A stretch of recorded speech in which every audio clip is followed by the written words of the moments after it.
Welcome to the Deconstructed Woman podcast, a podcast about breaking down barriers between women, exploring and sharing perspectives of each individual woman's experience, and discovering what we have in common and what makes us different.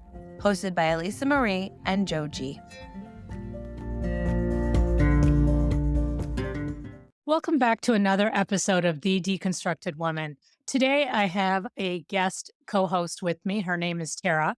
I've known Tara for some time now, and she was part of our group session that we published a couple of weeks ago. And what was going on with Tara at this stage in her life was something I thought deserved a full episode. And so I invited Tara to come back and talk to me one-on-one. And that's how this topic was born. And so, a little bit about Tara. She is a junior at Illinois State University, and she's got a long, complicated major. So, I'm going to let her talk about what that major is right now. So, my major is physiology, neuroscience, and behavioral biology, and I'm minoring in psychology. And I'm focusing more on the neuroscience aspect, but the whole major just goes together. Yeah, it's complicated, right? Yeah, very. That one. But so what Tara had talked about on the group session when we were talking about what is sort of on the top of your mind today or at this stage of your life, she had talked about learning how to decipher what is good for her versus what is good for others, when to say yes and when to say no.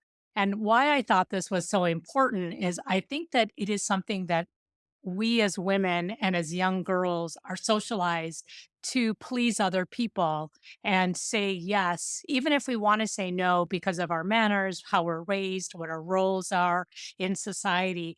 And I think that it is very important to learn about when we determine that there is that yes for ourselves, yes for other people, no for ourselves, no for other people. And so I really wanted to take some time to dig into that a little bit. So, Tara, I'm going to turn it over to you and you fill us in about what that conversation was, why you brought that up, and how it is something that is sort of playing out in your life at this time. Yeah, so, I've always been a bit of a people pleaser just because that's generally who I am. And so for most of my life, I was a person who, no matter what you asked me, I would say yes. Like, there was a large chance if you needed help with something, I was a person you could go to, say yes, blah, blah, all that kind of stuff.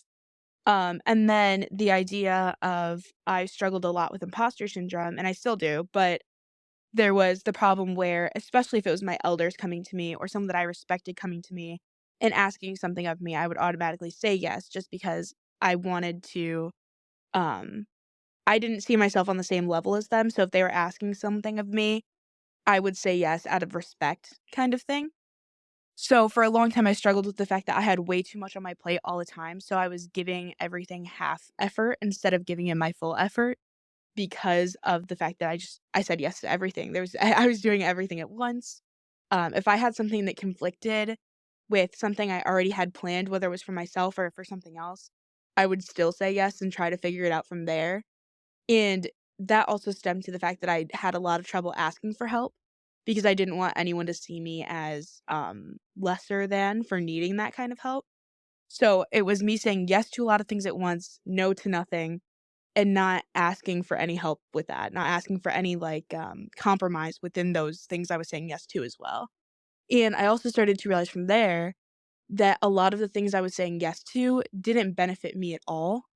And not in, like, a way that everything I do for everyone else has to be some sort of selfish to it, like, I can't be selfless at all, but there was a lot of things that I was saying yes to that was pushing the things that I wanted to do, that I needed to do out of the way, and that weren't benefiting me in the long run. I was benefiting someone else without being able to gain anything from it, and so learning the difference between what I can say yes to because it will help that person and also help me, and what I can say yes to just because someone knew that it was something that I would do for them because that's the kind of person I am, it's a very hard line to draw that I still am trying to draw because it's, very complex and it changes consistently too based off what I need at that time and what I don't.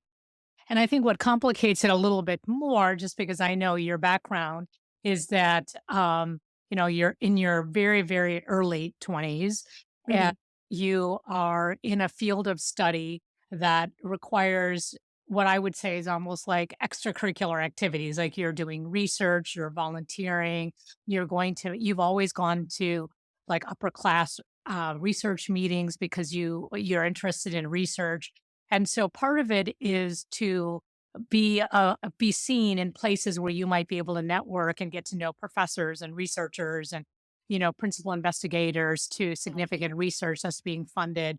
And so you're trying to position yourself in a way that you can be exposed to people and projects and research and opportunities. And so, here in doing all of that, you're also careful not to say no to something that could potentially lead to bigger things. But at the same time, there's also people who want to take advantage of students who can give up their time for no money and no experience to get their work done.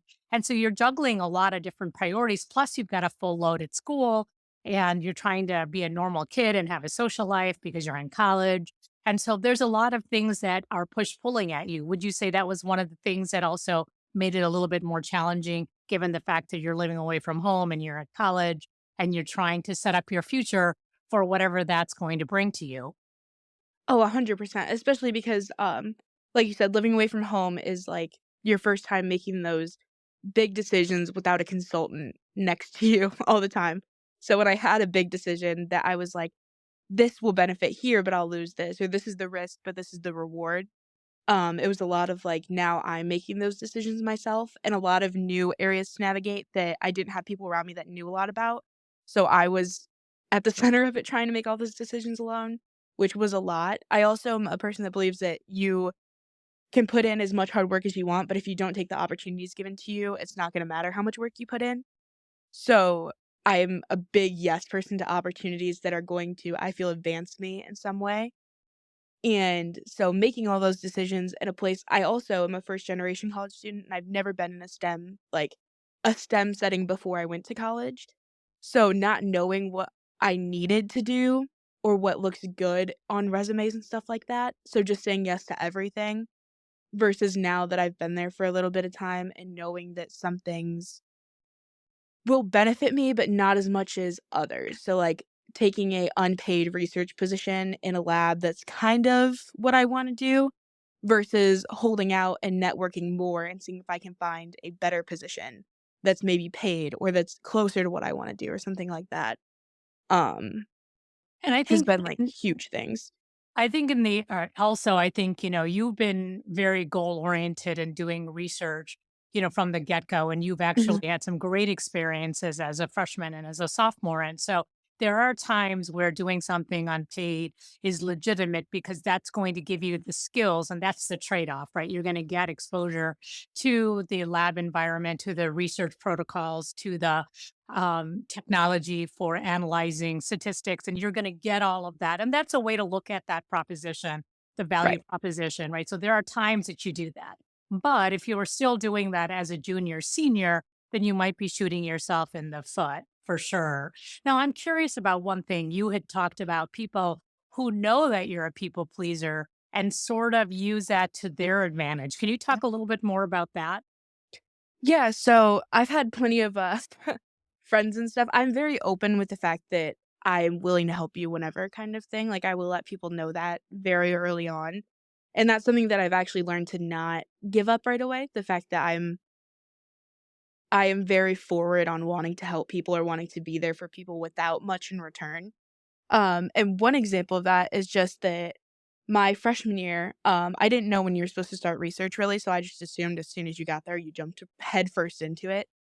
And the first lab that I emailed, I went in for like a talk with them and told them that I'm very open to doing it unpaid, doing it as volunteer, anything that can kind of get my foot in the door. I just want to know a little bit more. And they were ready to have me in their lab right away because I had offered that up. But then I found out the people in their lab were getting paid. The people my age were getting paid. And that they had me on there because they didn't have any more money in their grant And the fact that I had offered to do it without, they just automatically were like, "Oh, yeah, sure, then you can join," kind of thing. Versus I went the next semester and interviewed in a better, so I didn't end up taking that position because I found out everyone got paid, and I was like, "Well, this is crappy." So then I ended up doing another interview where they were like, "We can't fund you this semester, but we can teach you grant writing, we can teach you the lab protocol. Then next semester, we'll be able to get you something there." Or be able to apply for this grant. So it was the difference between, yes, they were both unpaid positions, but one of them was going to show me how to make sure that I had my foot in the door and that I knew the lab protocols and that I was going to have a position in the lab. And also for the long term that I knew how to grant write, that I knew how to get paid in these positions and put me in a place where I knew more versus me automatically letting them know, "Oh, like, I am willing to do this for this," kind of thing. I just put myself out there very quickly. There's also been times where, like, friendships, I definitely have felt were one-sided just because I automatically put it out there, like, "I'm here for you whenever." So it became that I was the one, they were always asking me to do things for them that I would do willingly because they were my friend, but in the same, like, aspect, when you have a friendship, you have to give and take too. And instead, it was more of just giving and no taking. Just because I've been a people pleaser, and even when they didn't give back, I still was like, "I want to make them happy," kind of thing.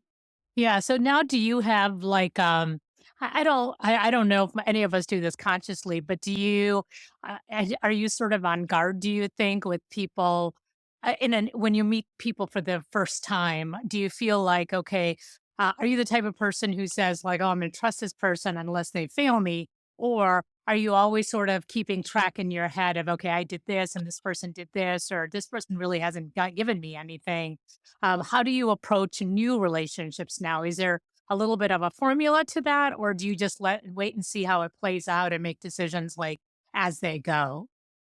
I'm a very, very open, my mom says that I'm a too trusting person. I'm very open, I'm very trusting, until you do something to the point where I'm like, "Okay, this is going to be an issue." I'm usually very lax about that kind of stuff because I know that, like, obviously not everyone, when you first meet them, can give you 100% right away. Or even after a year of friendship, they could be in a hard spot. They could be having a rough time and they can't give you everything you can give them right away, so that really depends there too. But when I meet people, I feel that I'm very open and trusting, but I am more watchful to make sure that I'm not overcompensating for the friendship. So I'm not trying to put in more than they're giving me right away, but I don't feel that I'm guarded on it either. Well, that's good. It sounds like you have found like a happy medium where you could pivot and become a little bit more guarded if you needed to, but you Mhm. also trust up front and see how things play out. I think that's, I think that's a good place to be. Besides being a people pleaser, do you think that there are other traits that, and I mean, you said that you're a people pleaser, but do you agree that we as women and young girls were sort of set up for that role anyway, or do you think that I'm biased in that view? Oh, no, I fully believe that, I think that this newer generation is a little bit more set up to be less of a people pleaser, but everyone my age and up that I know that's a woman has a higher tendency to want to make people like them right away or want to make people, it's almost like they want people to trust them and like them right away, and the easiest way, and I feel like the way that everyone was taught from a younger age was that agreeing with people, it's a big speak when spoken to kind of thing, agreeing with people, doing things that they need, that kind of stuff is a lot of what will make them like you, and then on top of that, for a long time, generationally, all the way back in the history books, it's been that women are the people who are the caretakers, the givers. They are the motherly figures. They're the people who give out not just, physical things, not materialistic things, but they give out love, they give out support, they give out that emotional, um, guidance, that kind of stuff. So I feel like for a long time, it's been women who are looked upon to give that kind of stuff and to make people feel comfortable and happy and safe. And in doing that, you feel the need to make people happy. You feel the need to agree with them or help them in certain ways that you don't really need to. It's not this is something they could do themselves or that you don't have to help them with. But because of this yes no issue, saying no causes more of a disbalance between two people versus just agreeing with them or saying yes. So I think that there's a lot of ingrained in our society, there's a lot of need for women to be the ones saying yes most of the time. Yeah. And how do you deal with people that resist or pressure you into changing your no to a yes? Like, I think that that's also something that I've struggled with quite a bit. And I can think of one situation where this was with a really good friend of mine at that time. And, I made a pretty strong no.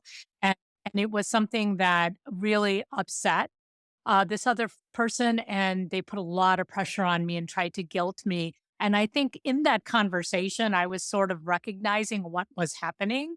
And it really made me mad that even because I know I didn't ever say no, but then at the same time, it was almost like this person couldn't take a no from me. And now it was going to be like an all out, like, I'm going to win this and I'm going to make you say yes.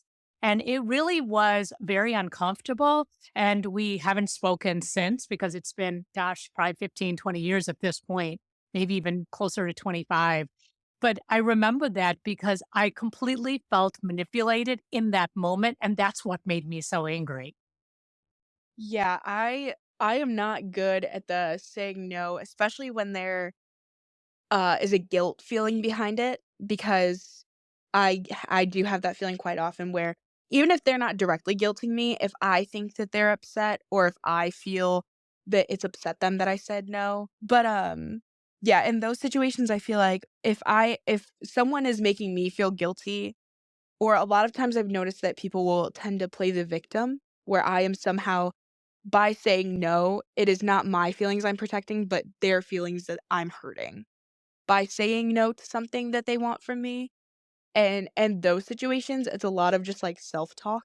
Like, you're allowed to say no to anything, whether you don't and a lot of times it's that I feel that I can't say no because I don't have a reason to. I don't have a reason to say no. This person has never done this to me before, blah, blah, blah.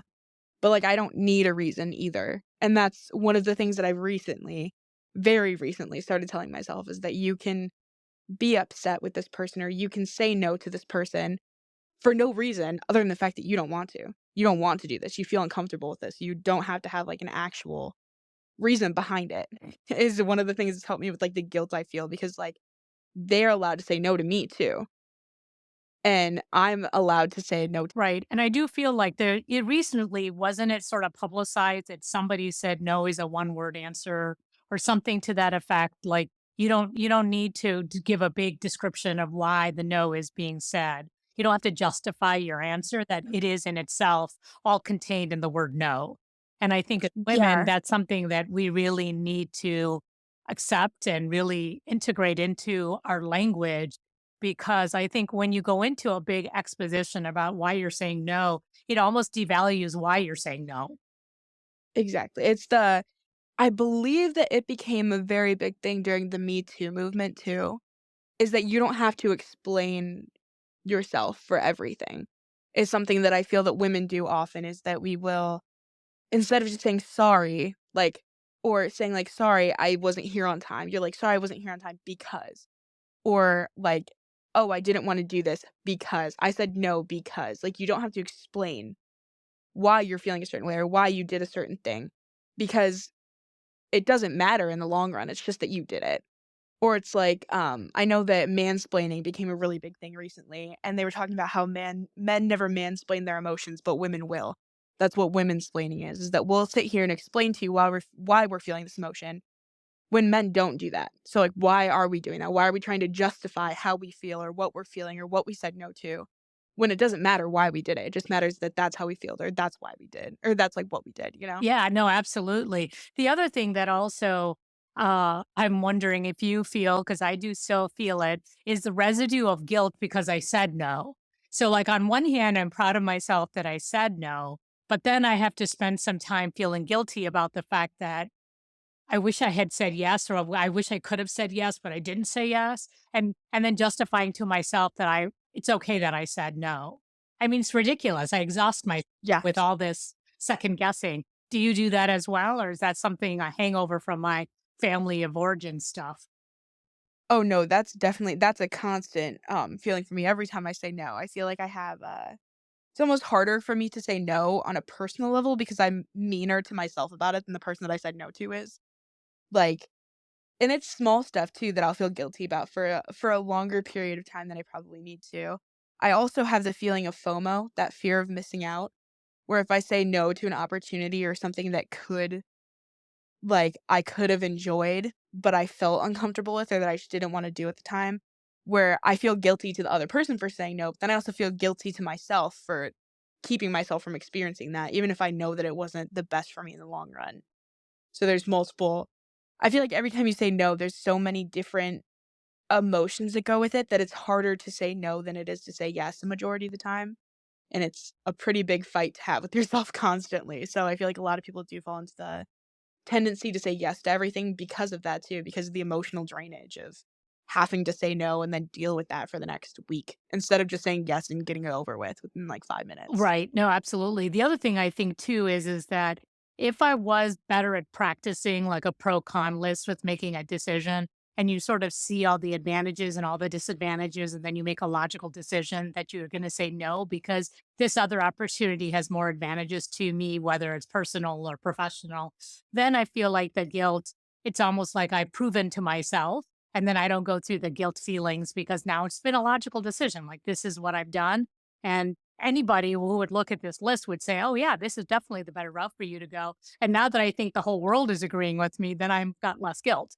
I mean, it's Yes. crazy. It's crazy, but I do feel like if I did that pro con list more often, that I would feel better about it and less guilt about going back and forth because it's right here on paper, like it's legitimate. I mean, it's my own crazy self talk, but it is something that does help me. And so maybe that's a tip that can help you in the long run too is just, once you see it on paper, no one's going to argue with this decision. And so you just cut to the chase and you're like, okay, it's done. It's like I published Yeah. this. Now it's over. Yeah, I will say a lot of the, things I've said yes to that I regret tend to be impulsive ones. Things that, like, someone asked me and I was like, "Oh, yeah, sure." And then, like, 2 days later, I'm sitting in my room and I'm like, "I really actually do not wanna go tomorrow." Something like that, where it's like I said it impulsively and I didn't think about it at all, I just gave them an answer.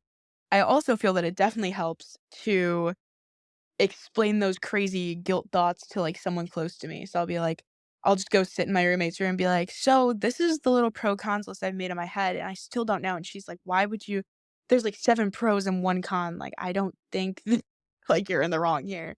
Which is nice to get that outside sort of validation from someone being like, "You're." Yeah, because you're using them as a sounding board. The other thing I just thought about that popped into my head is maybe we can craft in this conversation like a politically correct placeholder. Like instead of it saying impulsively yes, if we could come up with a way to say, you know what a great opportunity. Let me check my schedule and get back with you. Or, something that just buys us a little bit of time so like our real person can think about it and come back because I think it's Yeah. also that in that moment pressure to give them what they want that makes me give an answer that I know I'm going to regret. But like if there was something I could say, like, could you hold that thought for like a day and I'll get back with you? What is a good way to do that? Have you come up with any answers? Like, do you have a good like buying some time verbiage? I definitely know that I have a harder time doing that in person than, like, over text or email. I know that over text or email, I'll send that, like, "Oh, like, let me check, I'll get back to you." And without giving a time, without giving a date is what I tend to do over text and email, which probably isn't the greatest thing for the other person, but it buys me that little bit of time. Yeah, and I do think In that in person we can do that too, and almost Yeah. like making them feel better by saying, "Oh, I appreciate the offer. I just need to get back to you on that." Because that does because I think what should justify it in our head is the amount of time we're going to beat ourselves up for doing something we don't want to do. That it's almost like, yeah, it's a little disappointing, and you leave the door open. And but you can also close it if you need to, like you haven't let them. Because I think that's the other thing is that I hated when I was younger when people would say yes to get through the moment and then cancel on me later. It would almost be better if they said, I'm not 100% sure. But then I knew at least it was a 50-50 chance. There were people that I knew that would give me a yes. And I inevitably knew they were going to cancel in 24 hours. And I feel like that's the wimpy way to get out of it. Oh, 100%. Yeah, I've had that, sadly, I've done it to people before, I do know that, where I'm like, "Yeah, okay," and then the next day, I'm like, "Actually, I'm not gonna be able to do this," and I almost feel more guilt from that than I do from just the saying no in general. So I've thankfully started to shy away from doing that. But I do know plenty of people that I would consider the term flaky, but it's just because they say yes in a situation that they didn't actually mean it for. They said it because they were worried about the response is also a big thing I know, is that if, like, I say no to someone, I'm worried how they're gonna respond to my no. That they're gonna be upset with me or they're gonna be mad, that kinda stuff. But I feel like saying something like, "I appreciate the offer. Is it okay if I get back to you in, like, 1 to 2 days? Like, I just have to check my schedule," or something is usually a bad response, otherwise I'd remember it, so Yeah, yeah. I actually know somebody now that in my friend group that all of us know that this person is gonna back out. Like, Mhm. and it's so aggravating because I feel like as I've gotten older, my patience for that is like at an all-time low. Like, I feel like it's taken me so long to be a person of my word. I mean, I've always been a person of my word, but I have no patience for people whose word doesn't mean nothing. And it's like Mhm. they overcommit and they're overcommitting and they know they're overcommitting, but they're going to still play this game. And at the last minute, they're going to pull out. And I even had somebody who, there was money involved and then they pulled out. And it was like, see, now you can't, Mhm. like mess with my money. Yeah, Like, you're in exactly. it, then you've got to be in it. And I think that's the point where now it's like I judge them more harshly because I'm like, well, we can't trust you as far as we can throw you. Why am I going to continue this relationship when you're not really going to come through when I need you to come through? So why are we playing this game? And those people I just cut out of my life because who needs it, right? It's just a lot of energy for Mhm. no purpose at all. Um, but, yeah, so any final thoughts? I mean, anything else that we should cover that we haven't yet? I mean, I can't believe it's already been 27 minutes, Tara. So time Yeah. flew. I'm just wondering if there's anything else that we should, shine the light on that we haven't about the struggles of saying no and learning how to say no and, feeling empowered to say no. Yeah, I think the only thing that I would add on is that in our current day and age where technology is such a big thing and where people are always constantly looking for more opportunities or new ways to do things and things like that, is that even if you say no to something, like, the chance maybe you won't get the same opportunity again, but the chance of you getting an opportunity that's gonna be better fit for you through saying no is so high that it's almost not worth it to settle anymore, because there's so many opportunities out there and so many things that you can do, and so many people to network with that are looking for people that want those opportunities, that I think as long as you go out there and look for them and find one for you, like, you shouldn't really feel bad for saying no to anything if it's not going to benefit you. Yeah. I think that like I said, in the early stages, it's hard to know where to look and it's hard to know who to Mhm. talk to. But once you figure that out and you do your homework at the front end, then I think you're absolutely right. Then the opportunities will, with the technology and the ability to do virtual and remote work anymore. I mean, really, the opportunities, if you're not finding something, it's probably because you're not looking in the right place or Mhm. talking to the right people. For sure, for sure. Well, I want to thank you for this great conversation. I mean, I think it's so important. I also think that it's something that you have to be in your early 20s to get to this point of knowing how important it is and the fact that you can say no. I do think that it's an age related thing because until then, you're not sure of yourself and you just are not experienced enough to be able to figure out, how to work around these things. So I think that this is a really timely conversation for a lot of people that are, if you're my age and you haven't learned how to say no, you're past due, friend. Do it. If Yes. you're in high school and you're hearing this, just know that it's coming and it's going to be something that you're going to be greeting in your early 20s. And with that, I want to close out this session and thank everybody for listening. Those of you who listen to us know that you can always reach out to us using the deconstructedwoman at gmail.com or the platform you listen to reach out to us to let us know your thoughts and share your comments.